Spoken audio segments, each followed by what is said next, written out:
But does OCD make sense? I hear that a lot. And I hear that for two vastly different reasons.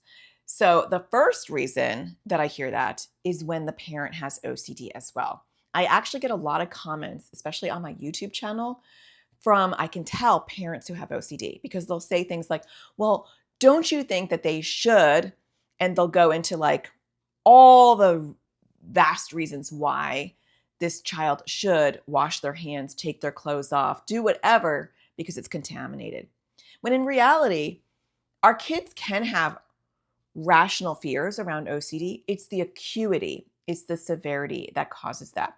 The second reason that's completely different than the first is the child has a true struggle. And so maybe they do have an allergy, like a peanut allergy, or maybe they do have a compromised immune system, or they have pandas and pans. They need to be extra careful with germs, or they do get migraines and they're afraid of getting migraines. And so they want to be really careful, or they want to eat healthy.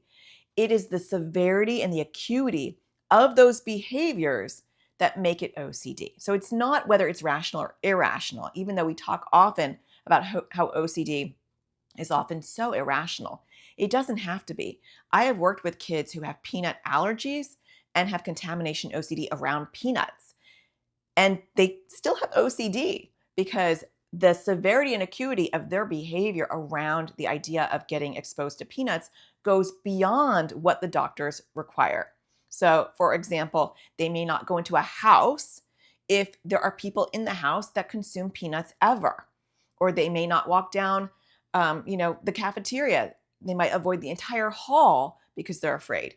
It's the severity, or they may not eat things even though it doesn't list peanuts because they think maybe it was on the shelf with other items that had peanuts inside them, even though they're all wrapped.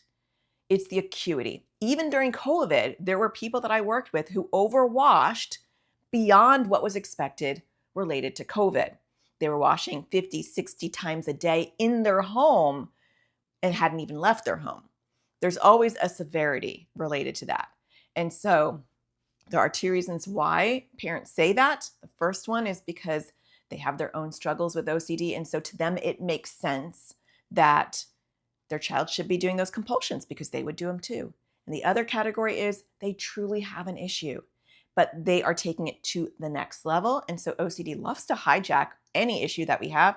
And that's an example of OCD hijacking an objective issue with the child. Learning about OCD is so important, and that is the first step that we can always do when we are parenting our kids with OCD. I have 5 things that I think every parent should know if they're raising a child with OCD, and I want you to know it too. Check it out. It's a free workshop at natashadaniels.com/OCD webinar.